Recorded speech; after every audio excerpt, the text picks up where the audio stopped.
The moment Elijah Turner saw the woman lying unconscious by the side of the snow-dusted road, blood trickling down her temple, his heart dropped, and not just from fear.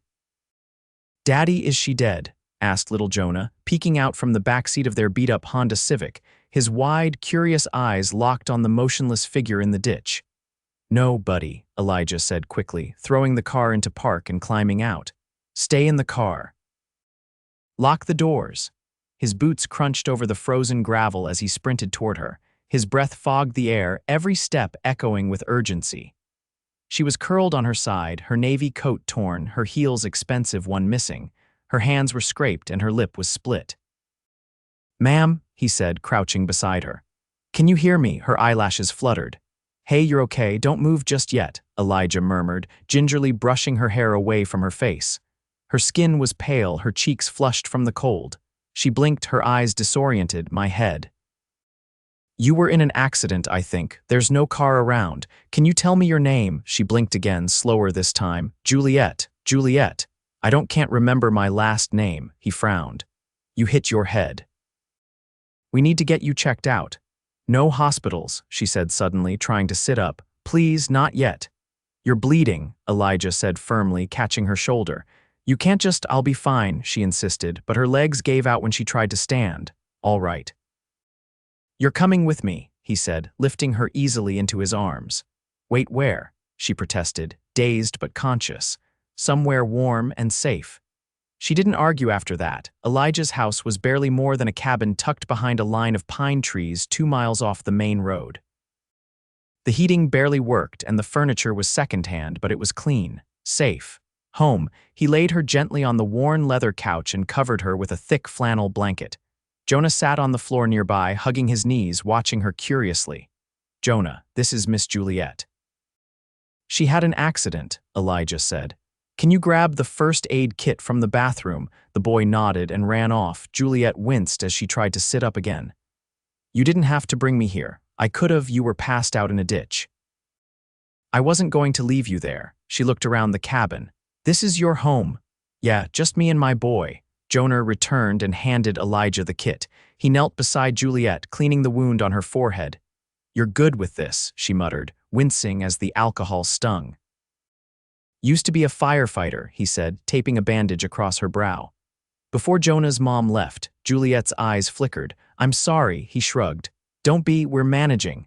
"Do you work now?" "I pick up shifts at the hardware store in town, do some carpentry when I can." She studied him. There was something steady and warm in his eyes, something that calmed her despite the chaos in her mind. "You live far from the city." "About 90 minutes south of Seattle. You were headed this way." "I don't know, I can't remember." Elijah hesitated, then stood. "You should rest." "I'll make some soup." That night, Juliette slept in Jonah's room while Elijah curled up on the couch. The boy had insisted she take his bed, offering her his stuffed bear named Rocket. In the quiet, Elijah stared at the ceiling, wondering who she really was. Her coat had been designer, her nails manicured perfectly, and her heels definitely not something you wear for a casual walk in the woods. She wasn't from here. And she was hiding something. By morning, Juliette remembered her last name. "Fowler," she said quietly as she sipped the coffee he'd made. "Juliette Fowler," Elijah nodded. "Nice to meet you," she smiled. "Thank you for everything." "Any idea how you ended up in the ditch?" She paused. "I was supposed to be at a meeting. I was driving myself, which I never do, and I took a wrong turn. It's all foggy after that." "You're welcome to stay until you feel steady," he offered. "I've got a spare mattress I can pull into the living room." Her eyes softened. "You don't even know me. You helped my son button his coat this morning without even thinking about it," Elijah said. "That's enough for me." Over the next few days, Juliette stayed. She helped Jonah with his alphabet homework, laughed when he spilled pancake batter, and joined Elijah outside as he chopped firewood. She was different than women Elijah had known, sharp, curious, guarded but kind, and she asked questions. Real ones. "What do you wish you could do again?" she asked one night as they sat on the porch watching the stars. He chuckled. "Sleep past 6 a.m., she nudged his arm. "Seriously." He grew quiet. "I would have liked to finish building the house I started with my dad before he passed. We had plans." Land blueprints, but life didn't work out that way. Juliette didn't ask what happened. She just looked at him, really looked, and said, "You should still do it." He glanced at her. "You think I've got time and cash for that?" Her lips curved. You never know. What Elijah didn't know was that Juliette Fowler was the CEO of Fowler, Luxe, an international fashion and lifestyle brand with offices in 5 countries. She wasn't just wealthy. She was one of the most powerful women in Seattle. But in his home, with his son's laughter echoing through the walls and the scent of coffee and pancakes in the air, she felt like something she hadn't in years. Loved, not for her title, not for her money, but for herself, and that terrified her. Because she was falling for a man who had no idea who she really was, and the longer she stayed, the harder it was going to be to tell him. Juliette stood at the edge of the frozen pond behind the cabin, her breath curling in the winter air as she watched Jonah attempt to slide across the ice in his sneakers. Elijah had warned him it wasn't fully frozen, but the little boy's stubborn streak had won out just like his father's, she suspected. "Jonah," Elijah called from the porch, tugging on his flannel jacket. "Stay near the edge. If I have to fish you out of that pond, I'm making you shovel the whole driveway." Juliette laughed softly, her arms crossed against the cold. "You're very persuasive." "I've had practice," Elijah said, stepping beside her, raising him alone. "You learn how to negotiate with terrorists." Her smile faded just slightly. "You've done a good job with him." He glanced down at her, the corner of his mouth tugging up. "Thanks. He's a handful, but he's mine." They stood in silence for a moment, the sound of Jonah's delighted shrieks echoing across the trees. "Do you ever think about leaving here?" she asked suddenly, her gaze fixed on the snow-covered horizon. Elijah shifted, his hands in his coat pockets. "Sometimes. But then I think about what it would cost to start over somewhere else. Jonah's school is close by. My boss lets me take time off when he's sick. It's not ideal, but it's solid." Juliette nodded, her lips pressed together. "What if you didn't have to worry about the cost?" He turned to her, his brows drawing together. "What do you mean? Just hypothetically, if money wasn't a factor, what would you do?" He studied her for a moment, then looked back out at the trees. "I'd buy that land my dad was planning to build on. It's still empty. I drive past it sometimes. Stupid, I know. It's not stupid." He glanced at her, something unreadable in his eyes. "What about you? What would you do if you could escape everything?" "I think." She hesitated, her arms tightening around her. "I'd stop running." A gust of wind blew her hair into her face. Elijah reached out instinctively, tucking it behind her ear before catching himself. Their eyes met. "Running from what?" he asked softly. She shook her head. "Things I should have faced a long time ago." Before he could press further, Jonah slipped and flopped onto the ice with a loud yelp. "I'm okay," the boy shouted, waving dramatically. Elijah chuckled, breaking the moment. "He's nothing if not theatrical." They walked back toward the house together, the silence between them no longer heavy but charged. That night, Juliette stayed up after Elijah and Jonah had gone to bed. The fire had burned low, casting flickering shadows across the wooden floor. She sat at the kitchen table, her phone in her hand, debating. She hadn't touched it since the accident. She didn't want to, but the longer she stayed, the more tangled everything became. She opened her messages. Dozens of missed calls, her assistant, her board members, her legal team. And one from her ex, Miles, with a subject line that made her stomach twist. "You disappeared in the middle of a merger. What the hell are you doing?" She closed the phone without replying. The truth was, she didn't know what she was doing. For the first time in years, she wasn't calculating every move. She wasn't networking or signing off on contracts or pretending she cared about partnerships she loathed. She was just here, cooking breakfast with a little boy who trusted her.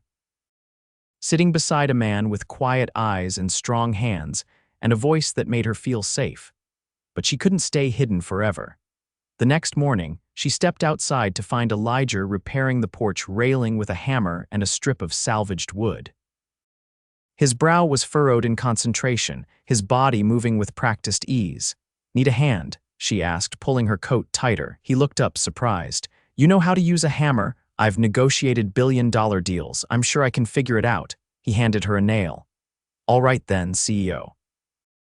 Let's see what you've got." She nearly dropped the nail at his words.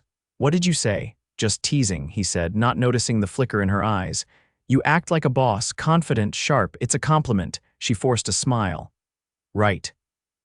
Of course. He handed her the hammer, watching with amused curiosity as she awkwardly tried to drive the nail in. It bent instantly. Okay, maybe I need more practice. Let me show you, he said, stepping behind her. His chest brushed her back as he reached around, guiding her hand. Firm grip. Don't hesitate, she glanced up at him.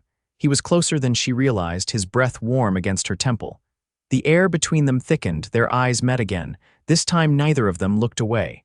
Elijah, Dad, Jonah's voice rang out from inside the house. The sink is making weird noises again. Elijah blinked, stepping back. I'll check it.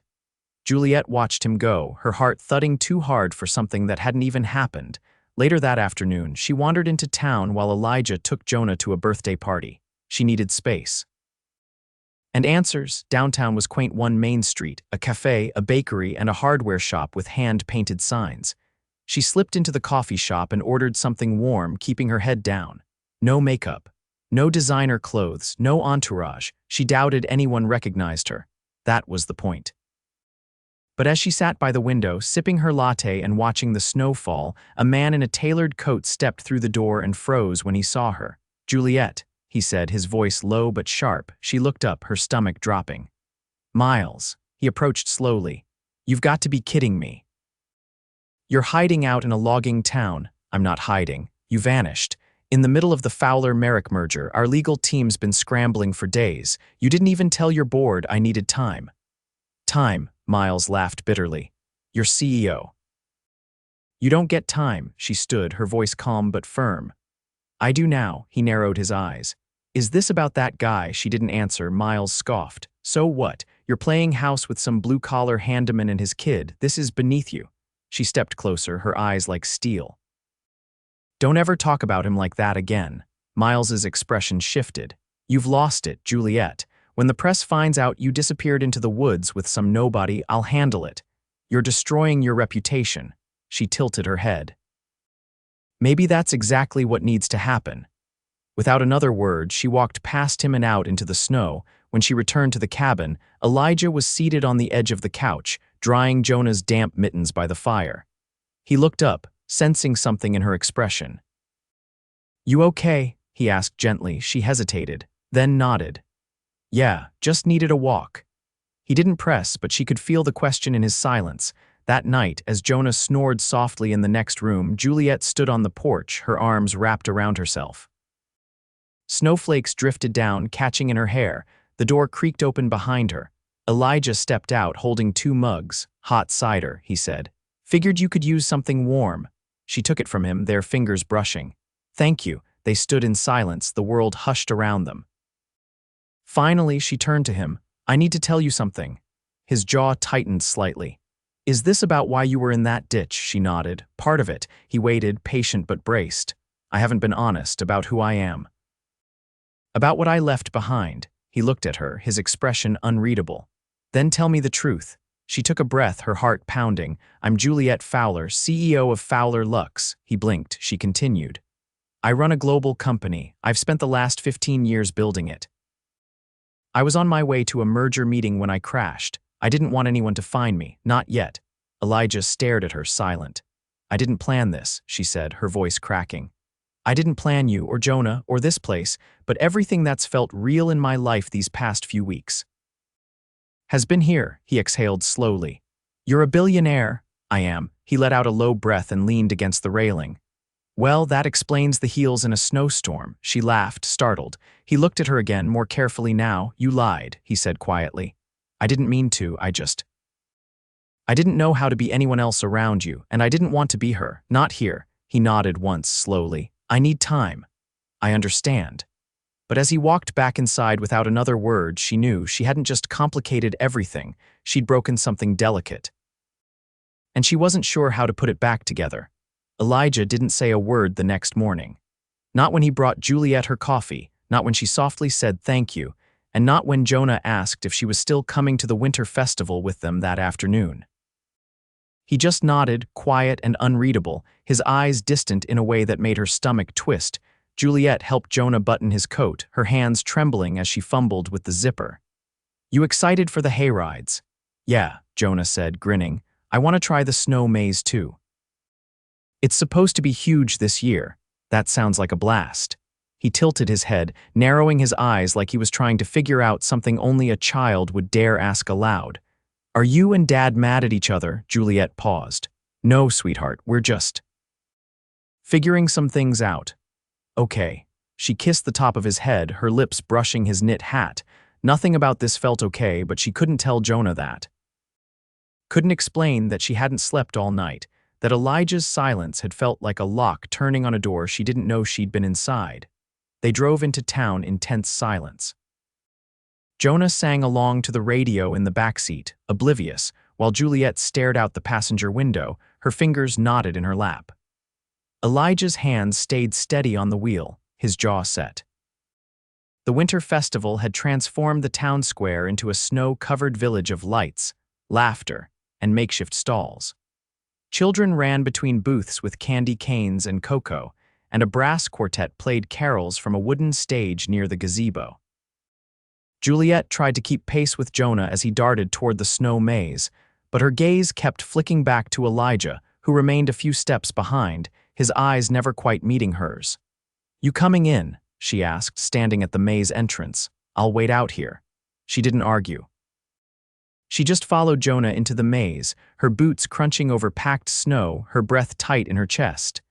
The boy giggled as he ran ahead, calling over his shoulder. "Left or right?" "Left," she called, forcing a smile. They twisted and turned through the icy walls, and after a few wrong turns, they found the center a small circle with a tree decorated in silver tinsel and tiny, glowing orbs. Jonah ran to it immediately. "Look." Someone put wishes on it. Juliette stepped closer and saw scraps of paper tied to the branches with red yarn. Wishes. She reached for one, reading the crooked handwriting. "I wish my mom would come home for Christmas." Another. "I wish I could have a dog." Jonah pulled a scrap from his coat pocket and scribbled something with the tiny pencil provided. "Can I tie mine up?" "Of course." He climbed onto the lowest branch and tied it clumsily but proudly. "What you wish for?" Juliette asked, brushing the snow from his shoulders. He grinned. "Can't tell. It won't come true if I say it out loud." She laughed softly, then followed him back through the maze, her heart heavier with every step. When they emerged, Elijah was gone. She turned in a slow circle, scanning the crowd. "Jonah, stay close," he pointed. "There." By the food trucks. Elijah stood near a kettle corn stand, talking to someone, an older man in a heavy wool coat, his gray beard dusted with snow. Juliette recognized him from the hardware store, where he'd once helped her find batteries for Jonah's flashlight.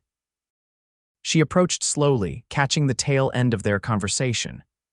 "You really gonna let her walk away without saying what you actually feel?" the man asked, his voice low. "She didn't give me much room to speak," Elijah replied, turning. His eyes met hers. He hadn't expected her to hear that. Juliette stopped in front of him. "You left. I needed air. You've had a whole day of it." He didn't answer. The older man patted Elijah on the shoulder and disappeared into the crowd. Juliette stepped closer, her voice quiet. "Do you want me to leave?" "No," the word came fast. She waited, searching his face. "I don't know what to do with this," he admitted. "You dropped a whole other life on me like it was nothing, and I'm still trying to understand how someone like you ended up in my snow-covered corner of nowhere." "I didn't end up here," she said. "I chose to stay." "Why?" "Because for the first time in years I could breathe. Because I wasn't being pulled in 10 directions by people who only saw what I could give them. Because your son made me pancakes and called me Miss Juliette like I was someone worth knowing. And because when you look at me, it's not about what I own, it's just me." He looked away, jaw tight. "You should have told me, I know. And you were going to leave without saying anything, weren't you, before the accident?" She hesitated, then nodded. "That was the plan." He looked at her then, and something in his expression softened. "I don't care about your money, Juliette. I care that I let you into my home around my kid, and I thought we were building something real. We are." He looked down at his boots. "I'm not part of your world. I can't offer you jet-setting meetings or black tie galas." "I don't want that," she said, stepping forward. I've had all of that, and none of it ever made me feel the way I do when I'm chopping firewood next to you or watching cartoons with Jonah. I don't need a world. I need a home. He looked at her for a long beat, then nodded slowly. Come with me. They left the festival behind, walking in silence until they reached the edge of the woods. Elijah led her to a clearing she hadn't seen before. Snow blanketed the ground, untouched and still, and in the middle stood a wooden frame half-finished, skeletal. What is this? She asked. My dad's house, or what was supposed to be. She turned in a slow circle, taking it in. The posts were strong, the beams weathered but solid. There was a quiet dignity in the structure, like it had waited all this time for someone to finish the dream. I kept telling myself I'd get back to it, Elijah said, but I never had the time or the means. She turned to him, heart pounding. Then let's finish it, he blinked. What? I'll help you, not with money, with time, with hands, with whatever it takes. He studied her like he was seeing her for the first time again. I'm not asking you to be someone you're not, she said. I just want to be part of something that matters, and this matters. You matter. He stepped closer, his breath visible in the cold. You know, I've been through a lot, enough to make me not trust easy. But when you showed up bleeding and stubborn, something in me just shifted, her eyes filled. So what do we do now? He brushed his thumb along her cheek, his voice low. We stop pretending we're not in this together. And then he kissed her. It wasn't tentative or cautious.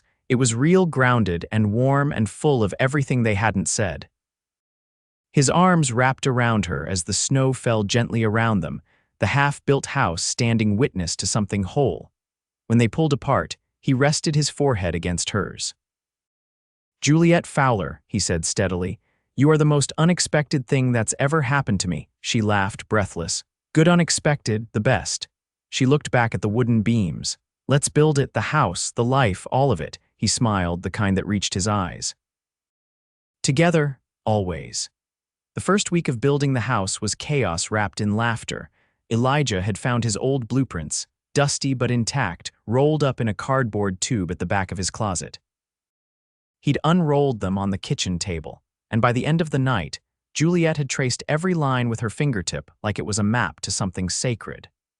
Together, they'd redrawn sections, adjusted measurements, and argued lightly over whether the windows should face east or west. You want morning light in the kitchen, she'd insisted, pencil tucked behind her ear. Trust me, it changes everything.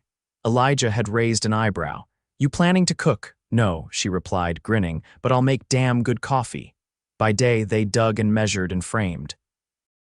By night, they sat close on the porch, their hands brushing as they drank cider and talked about the future. Not the vague kind, real plans, concrete steps. Elijah had even called in a few favors from old friends in town, and the next morning, a flatbed truck arrived with salvaged beams and reclaimed wood. I'll pay them back, he said quietly as they unloaded the materials. You don't have to, Juliette replied, adjusting her gloves. But we will. Together, the shift between them was subtle but powerful. They were building more than a house, they were building something rooted in truth, something neither of them had ever had. But not everything was smooth. The second week, Elijah's ex Marla showed up unannounced. Juliette had been inside with Jonah, helping him glue glitter stars to a cereal box for a school project, when Elijah opened the front door and froze. Marla stood there, wearing a camel-colored coat and oversized sunglasses, her lipstick too red for 9 in the morning. Don't look so shocked, she said, stepping inside without waiting. I was in the area. Since when do you drive through here? Elijah asked, closing the door behind her with a little too much force. I heard you were playing house with some woman. I figured I should meet the latest replacement. Juliette appeared in the doorway, her hands still sticky with glue. I'm Juliette. Marla's eyes flicked over her, not bothering to hide the judgment. Of course you are, Juliette didn't flinch. Would you like some coffee? Don't bother, Elijah said, stepping between them. What do you want? I want to make sure my son isn't living in some backwoods fantasy. Her eyes narrowed. You said you'd never bring someone into his life unless it was serious. It is, Elijah said, his voice calm but firm. That's why she's here. Juliette remained silent, her spine straight, her expression unreadable. Marla scoffed. Well, you always did fall for the wounded types. Juliette didn't rise to the bait. Instead, she walked back into the kitchen and returned with a damp paper towel, crouching beside Jonah to help him clean glue off his fingers. Marla watched them for a long moment, then turned to Elijah. "You really think this is going to last?" she asked under her breath. "I know it is," he replied. She stared at him, searching for doubt. There was none. With a sharp nod, she left. He found Juliette on the porch later, her arms folded as she stared out toward the clearing. "You okay?" he asked, sliding in beside her. "She doesn't like me. She doesn't know you." Juliette hesitated. "Do you ever wonder if she's right, that this is too different?" Elijah took her hand. "I don't care how different it is. I care that it's real. You, me, Jonah, the house. It's the only thing that's made sense in a long time." She nodded, but he could feel the tension in her fingers. The next morning, she was gone. She'd left a note for Jonah on the table, just a few lines about how she had to take care of something in the city, and that she'd be back soon. No mention of when. No explanation. Elijah stared at the paper, his chest tight. He didn't call her. He didn't even know if he should. But Jonah asked every night at dinner, "When's she coming back?" Until Elijah finally said, "We'll find out soon, buddy." It was 4 days before she returned. A black SUV pulled up the long drive, its tires crunching over gravel. The door opened and Juliette stepped out, her coat buttoned, her eyes hidden behind sunglasses. Despite the overcast sky, Elijah was already on the porch, arms crossed, jaw clenched. She walked toward him slowly, then stopped at the bottom of the steps. "I needed to secure something," she said. "Not for me, for us." He didn't speak. She pulled a folded piece of paper from her coat pocket and handed it to him. He opened it. At first, it looked like a land deed. Then he realized what it was. "You bought the land," he said slowly. "My father's land." "I bought it under your name," she said. "It's yours." He stared at her. "Why would you do that?" "Because I know what it means to you," she said, her voice catching. "And because I want to build this life with you, not as a guest in your world or a visitor in mine. I want something that's ours." He looked down at the deed, then back at her. "You didn't have to, I did, not to prove anything. But because I love you."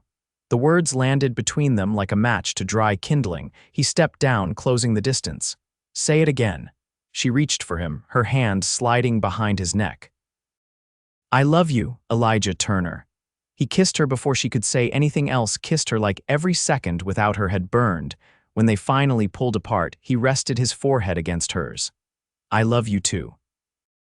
And I've been losing my mind waiting for you to walk through that door." Jonah appeared at the window, then bolted outside barefoot, still in pajamas. "You're back," he shouted, launching himself at her. Juliette caught him, laughing as she spun him around. "I told you I'd be back," he clung to her. "You missed the marshmallow roast. Then we'll have another." That night, they lit a fire in the clearing. Just the three of them, bundled in blankets, toasting marshmallows over a pit Elijah had built earlier that week. Juliette leaned her head against his shoulder. "You know, I could move operations to Seattle. The Fowler offices there are underused, and I'd have more time for us. You do that? I already started the paperwork." He looked at her, eyes searching. "You sure you want to trade boardrooms for blueprints? I'm sure I want to wake up next to you and argue about kitchen tiles." He reached into his coat pocket and pulled out a small box. She froze. "Elijah, I was going to wait," he said, "but I've never been good at patience. Not when I've already made up my mind." He opened the box. Inside was a ring, simple, elegant, a single diamond set in a band of white gold. "I don't have a yacht or a private jet," he said, "but I have a son who loves you and a dream we're finally building. I want every part of you, CEO or not. Will you marry me, Juliette Fowler?" She stared at the ring, then at him. "Yes," she whispered. "Yes, yes, yes." He slid the ring onto her finger and she threw her arms around him, laughing through tears as Jonah yelled, "Does this mean I get two parents now?" "Better," Elijah said, pulling them both close. "It means we're finally a family."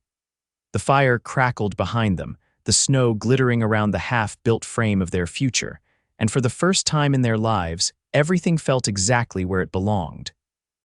The wind shifted gently over the clearing, carrying the smell of pine and fresh sawdust as the final beam of the house was lifted into place.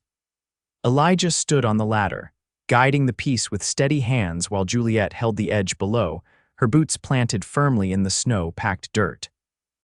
Jonah darted between them in oversized gloves, holding up a hand-painted sign that read "Turner House, no boys allowed without cookies."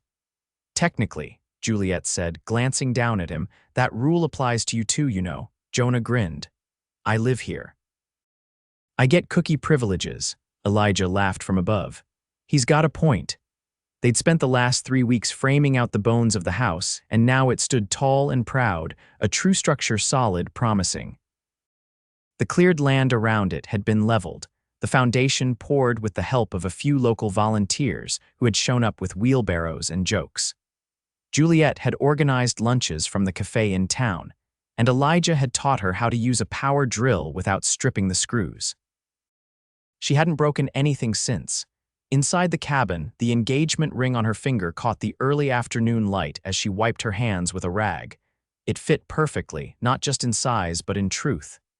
There was no part of her that questioned it anymore, not the move, not the decision. Not the love. "I got a call this morning," she said as Elijah came down the ladder, brushing sawdust from his shoulders. "From the city," she nodded. "The Seattle office is ready, the team's in place, the transition's smooth. I can work remote 4 days a week." He raised a brow. "And the 5th, I'll drive in. It's only 90 minutes, less if you let me borrow your truck." He gave her a look. "You're not touching my truck until you learn to back out without taking down the mailbox. I only hit it once. You tipped it sideways." Semantics. He leaned in and kissed her temple, his hands settling on her hips. "You've already taken over every drawer in my house." "You can have the truck too." "Good, because I need it to haul flooring samples next week." He looked down at her. "You're picking the floors? Only if you want me to." "I want you to pick everything," he said, "as long as we're in it together." They were never not together now. From morning coffee to late-night project planning, their lives had become a rhythm. Juliette had moved into the cabin officially 2 weeks after the proposal. Not in any grand announcement, but in the quiet way of someone who had already decided to stay. Her clothes hung next to his in the closet. Her laptop sat on the kitchen table beside blueprints and weekly spelling lists. She had stopped living 2 lives. There was only this one now. Jonah ran up, cheeks pink from the cold. "Can we go sledding before dinner?" Elijah exchanged a look with Juliette. "If you finish your reading." "I already did." "Then grab the sled." The 3 of them walked toward the slope behind the trees, the one Elijah had flattened the week before. Juliette held onto Elijah's arm as they trudged up the path, her breath fogging the air. When they reached the top, Jonah jumped on the sled and barreled down, shouting the entire way. She leaned into Elijah's side. "You know, I used to think my life had to look a certain way. A penthouse, a schedule, a calendar full of board meetings. You still have all that. You just added sawdust and snow boots. I don't miss the rest of it." He watched her for a beat. "You don't miss the city." "I love the city, but I don't belong to it anymore." He turned her gently toward him, his gloved hands cradling her face. "So where do you belong now?" "With you." The kiss was soft, familiar, and full of everything they'd already promised each other. When they pulled apart, Jonah was halfway back up the hill, dragging the sled behind him and shouting about wanting hot chocolate when they got home. That night, Juliette stood in the kitchen, stirring a saucepan of milk on the stove while Elijah and Jonah set up a board game on the living room floor. "I'm not playing if he cheats again," Elijah said, pointing at Jonah. "I never cheat," Jonah said through a mouthful of marshmallows. "I just have luck," Juliette laughed, pouring 3 mugs and carrying them over. "Here's your luck fuel." They played until Jonah's eyelids drooped and his pieces fell over from lack of attention. Elijah carried him to bed, and when he returned, Juliette was curled on the couch, legs tucked under her, the fire casting flickers of gold across her skin. He sat beside her, pulling her close. "I've been thinking about something," he said. "Oh no," she teased. "That usually involves power tools or paint swatches." "I was thinking," he continued, "about how we've built something out of nothing, not just the house, us, and I want to make sure it lasts." She tilted her head. "Are you nervous?" "No," he said, "but I've never had anything this good before. And I don't want to take it for granted." "You won't." They sat in silence for a long moment, the fire crackling, the snow falling softly outside. Then Juliette reached into the basket beside the couch and pulled out a folder. "What's that?" "Plans," she said, "for the launch of a new collection." I want it to be inspired by this place textures, colors, warmth. I want to call it home, he blinked. Seriously, she nodded. Not every luxury has to be cold and distant. Some of it can come from a place like this, from people like us. He looked at her and something in him settled. I never thought I'd be part of something like that. You're not part of it, she said. You're the reason for it.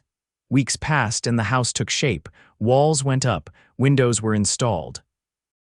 A local team helped raise the roof, and Juliette surprised Elijah with a custom barn door made from the old beams of his father's workshop, which she tracked down through a man she met at the cafe.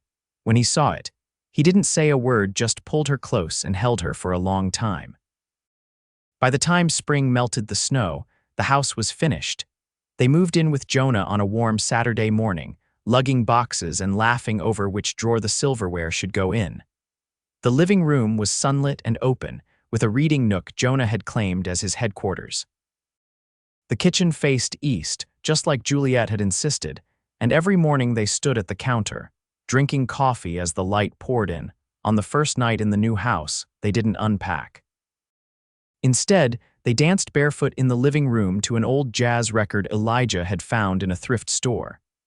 Jonah fell asleep on the couch halfway through the second song, cradled in a blanket and the soft hum of family.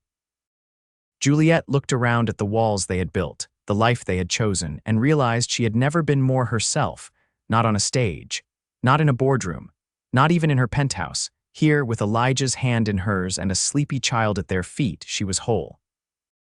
And she wasn't going anywhere. Months later, Juliette stood in the yard, watching as Jonah ran through the sprinkler, shrieking with delight. Elijah came up behind her, wrapping his arms around her waist.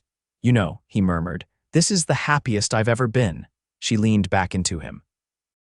Me too. I used to think love was something that happened to other people, the kind you see in movies, big, sweeping, impossible. It's not impossible, she said. It just needed the right story. He kissed her shoulder, his voice quiet. We wrote our own, and they had. A story that didn't start with perfection, but with a ditch on the side of a snowy road. A story about choosing love over fear, truth over illusion, and home over everything else. As the sun dipped behind the trees, casting the clearing in golden light, Juliette turned to Elijah and kissed him slow and certain. Together, they stepped back inside the house they had built, a life they had chosen, and a love that would never need rewriting.